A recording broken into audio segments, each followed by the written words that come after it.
Hello friends, आज हम देखेंगे रिवेंज ऑफ अदर्स ड्रामा का एपिसोड 3। अब तक हमने देखा जुंगन नाम का बॉय सोना को बहुत बुली करता है, जिससे तंग आकर वो सुसाइड करने की कोशिश करती है, पर जिसू चानमी उसे किसी तरह बचा लेते हैं। सोना हॉस्पिटल में एडमिट हो चुकी थी। तेसु जिसू को जुंगन को सबक सिखाने को कहती है, क्योंकि पिछली बार जिसू ने उसे बचाया था और वही सोना को भी बचा सकता है। अब शाम को जिसू जुंगन को बहुत टॉर्चर करता है और स्कूल ट्रांसफर करने की धमकी देता है। आगे वो रोड पे आ चुका था। वो ग्लव्स मास्क बैग में डाल रहा था, तभी वहाँ चानवी आ जाती है, जो उसी रास्ते से घर जा रही थी। चानवी को जिसू पे शक हो रहा था और जिसू बिल्कुल डर चुका था कि कहीं मैं पकड़ा न जाऊं। चानवी पूछती है, तुम इतने लेट, पर क्यों?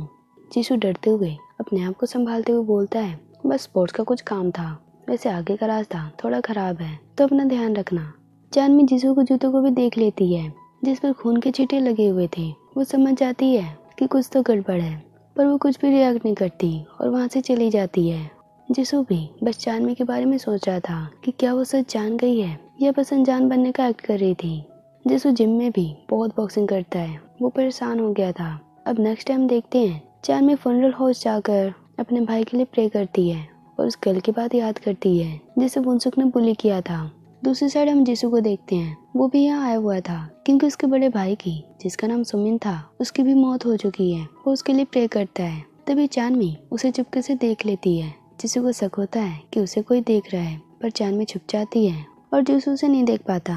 वो वहाँ से चला जाता है। अब चानवी जिसू की ब्रदर की फोटो देखती है, तभी वहाँ जिसू आ जाता है, जिसे देख चानवी डर जाती है। जिसू बताता है, ये मेरा ओल्डर भाई था, पर 3 साल पहले चला गया। पर क्या तुम मेरा पीछा कर रही हो? चानवी को अब सच बताना पड़ता है। वो वुनसुक के बारे में उसे बता देती है कि वो उसका भाई था। जिससे ये जान बहुत हैरान था। चानवी से रिक्वेस्ट करती है कि प्लीज ये बात सीक्रेट ही रखना कि वुनसुक का मैं सिबलिंग्स हैं, नहीं तो सारे बच्चे मुझे अलग तरीके से ट्रीट करेंगे। वुनसुक के बारे में सच नहीं बताएंगे जो मैं जानना चाहती हूँ। जिसू मान जाता है। आगे वो रेस्टोरेंट में खाना खाने वाले थे, पर वो उस टाइम बंद था। जिसू उसे बर्गर देता है जो उसके पास था, पर चानवी वो नहीं लेती। आगे जिसू अपने भाई की स्टोरी बताता है। उसके भाई का नाम सुमिन था। वो भी इस स्कूल में था जिसमें आज जिसू पढ़ता है। सुमिन को बहुत से बच्चे बुली करते थे, उसे टॉर्चर करते थे, हमेशा उसका मजाक बनाते रहते थे। यहाँ तक कि रेस्टोरेंट भी जाना उसके लिए बंद कर रखा था। वे लोग उसे वहाँ नहीं जाने देते थे। सुमिन रोता पड़ता हुआ हमेशा डिप्रेस रहता और एक दिन सबसे तंग आकर उसने सुसाइड कर लिया। वो ऊंचाई से कूद जाता है। उसकी मॉम भी रास्ते में थी। वो उसे गिरते देख लेती है। वो भी सदमे में आ चुकी थी। मैं उस टाइम बहुत छोटा था। मॉम आज भी उसके सदमे में है। जिसू की आंखों में आंसू आ चुके थे। वो इमोशनल हो गया था। चानवी भी ये सुन सैड हो गई थी। अब ये दोनों बस से स्कूल जाने लगते हैं। जिसू पूछता है, चानवी वैसे वुनसुक का असली नाम क्या था, यानी बचपन का नाम? चानवी बताती है, चांगू। आगे हम देखते हैं स्कूल में एक न्यूज तेजी से वायरल हो रहा था। दरअसल जुंगयुन दूसरे स्कूल में ट्रांसफर हो रहा था। उसकी हालत बहुत ही खराब हो चुकी थी। वो व्हील चेयर पे था। सारे बच्चे शोर मचाते हुए उसे बोल रहे थे, बहुत अच्छा हुआ जुंगयुन, तुम्हारे साथ यही होना चाहिए था। सब के सब उस इंसान की बहुत तारीफ करते हैं जिसने जुंगयुन को रात को डराया था, उसे टॉर्चर किया था। सब उसे हीरो कहने लगते हैं, पर खबर ये भी थी कि उस हीरो को किसी ने रात को देख लिया था। उसने ग्लव्स मास्क पहन रखे थे, इसलिए उसका पकड़ पाना बहुत ही मुश्किल था। पर स्कूल में कोई भी नहीं चाहता था कि वो इंसान पकड़ा जाए जिसने जुंगयुन को इतना अच्छा सबक सिखाया। चानवी और जिसू भी जुंगयुन को ज्यादा देखते हैं। जिसू जुंगयुन के सामने था, पर जुंगयुन उसे पहचान नहीं पाता क्योंकि वो रात को पूरी तरह कवर था। जिहू ऊपर से चानवी जिसू को साथ में देख लेती है। वो थोड़ी गुस्से में थी। अब स्पोर्ट्स का पीरियड था। बॉयज फुटबॉल खेल रहे थे। उन्हीं में जिसू भी था और ऑडियंस में चानवी जिहू भी थे। जिहू चानवी से पूछती है, क्या तुम दोनों डेट कर रहे हो? क्या तुम जिसू को लाइक करती हो? चानवी ये सुन हंसते हुए मना कर देती है कि ये तो इम्पॉसिबल है, हम दोनों सिर्फ फ्रेंड्स हैं। ये सुन जिहू को शांति मिलती है क्योंकि वो जिसू को लाइक करती है और वो नहीं चाहती कि जिसू को उससे कोई चुरा ले।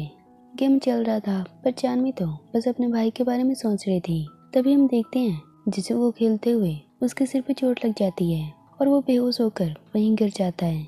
अब जिसू को डॉक्टर के पास लेकर जाते हैं। जिसू की हालत देख सब हैरान थे। खेलते हुए ओसुंग ने उसे धक्का दिया था। जिहू ओसुंग को बहुत डांटती है। दोनों की फाइटिंग होने लगती है, पर स्टूडेंट्स उन्हें किसी तरह रोकते हैं। अब चानवी और जेवम शूटिंग क्लास में थे। दोनों प्रैक्टिस कर रहे थे। तभी चानमी जेवम से किसी चीज में हेल्प मांगती है। उधर जिसू को होश आ चुका था।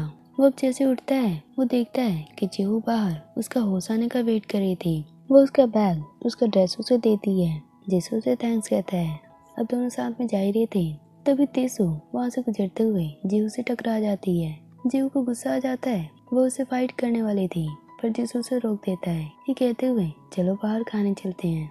ये सुन जेहू का गुस्सा 1 सेकंड में खत्म हो जाता है, क्योंकि उसे जिसू के साथ टाइम स्पेंड करना अच्छा लगता है। पर जिसू उसे एक फ्रेंड की तरह ट्रीट करता है। उधर हॉस्पिटल में सोना वो वीडियो देखती है जो जुंगिन का स्कूल से बाहर जाते हुए स्टूडेंट ने रिकॉर्ड कर लिया था। वो इस बात से बहुत खुश थी कि जुंगिन को भी किसी ने सबक सिखाया। वो खुशी के मारे रो रही थी। बाहर उसके डैड अपनी डॉटर को खुश देख वो भी रो रहे थे। तभी तेसू उनसे मिलने आती है। दोनों किसी चीज का डिस्कशन करने वाले थे। अब हम पुलिस स्टेशन में देखते हैं कि ऑफिसर उस इंसान को पकड़ना चाहते हैं जिसने जुंगिन को इतना हर्ट किया।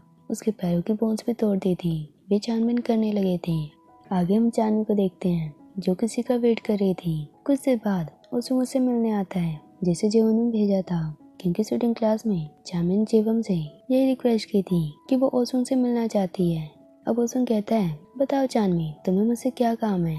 अब चानवी उसे कई क्वेश्चन करती है कि क्या ये सच है, सोमी नाम की गर्ल को तुमने प्रेग्नेंट किया था, और क्या वो सबसे झूठ बोल रही थी, और वंशुक तुम्हारे लिए क्यों लड़ रहा था, और वो सोमी को तुम्हारे लिए क्यों डरा रहा था, वंशुक और तुम्हारे बीच क्या क्या चल रहा था। ये सब सुनकर ओसुंग डर चुका था। वो एक भी क्वेश्चन का जवाब नहीं देता और कहता है, चानवी तुम इन चीजों से दूर रहो, तुम्हारे लिए यही अच्छा होगा।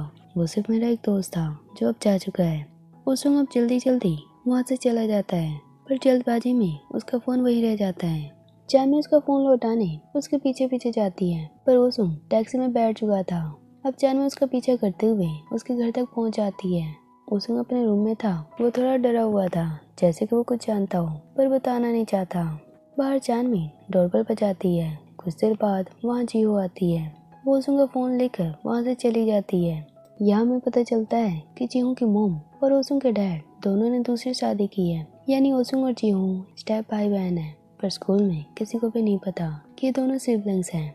जीहो और ओसुंग दोनों एक दूसरे से नफरत करते हैं, हमेशा फाइट करते रहते हैं। अब चानवी उनका सच जानती थी, तो वो थोड़े घबराए हुए थे कि कहीं वो सबको बता ना दे कि वे सिबलिंग्स हैं। उधर हॉस्पिटल के ग्राउंड में सोना का डैड और तेसू कुछ डिस्कस कर रहे थे। सोना के डैड तेसू को कुछ पैसे देते हैं और कहते हैं, तुमने बहुत ही अच्छा काम किया। उस इंसान का भी मैं बहुत आभारी हूँ जिसने जुंगिन को फोर्स किया, उसे सबक सिखाया। अब तेसू कहती है, आज के बाद हम कभी नहीं मिलेंगे, नहीं तो हम पर किसी को भी शक हो सकता है। आगे तेसू डायरेक्टली जिसू के रेस्टोरेंट में जाती है जहाँ जिसू जॉब करता है, और उसके लॉकर में वो पैसे रख देती है जो सोना के डैड ने दिए थे। अब नेक्स्ट टाइम देखते हैं ओसुंग और जीहो पूरी फैमिली के साथ ब्रेकफास्ट कर रहे थे, पर ओसुंग बिना कुछ खाए ही वहाँ से निकल जाता है। वो स्कूल के बाहर चानवी का वेट करने लगता है। चानवी जब वहाँ आती है ओसुंग उनसे रिक्वेस्ट करता है कि प्लीज स्कूल में किसी को भी मत बताना कि मैं और जीहो भाई बहन है। मेरे डैड और जीहो के मॉम ने 2 साल पहले एंगेजमेंट की थी, पर वो अभी तक ऑफिशियल नहीं है, और जीहो और मैं एक दूसरे को लाइक नहीं करते। चानवी उसे विश्वास दिलाते हुए कहती है, डोंट वरी ओसुंग, मैं इसे सीक्रेट ही रखूंगी, तुम बेफिक्र रहो। आगे हम देखते हैं क्लास में जीसू जीहो को उसकी हैंकी देता है जो उसने कल उसकी हेल्प करते हुए दी थी। तभी एक स्टूडेंट सबसे कहता है कि जुंगन स्कूल में पुलिस के साथ आ चुका है, वो हमारे हीरो को पकड़ना चाहता है। ये सुन जीसू डर चुका था। वो घबराने लगा था कि कहीं वो पकड़ा ना जाए, जुंगन उसे पहचान ना ले। अब आगे क्या होगा नेक्स्ट पार्ट में देखेंगे।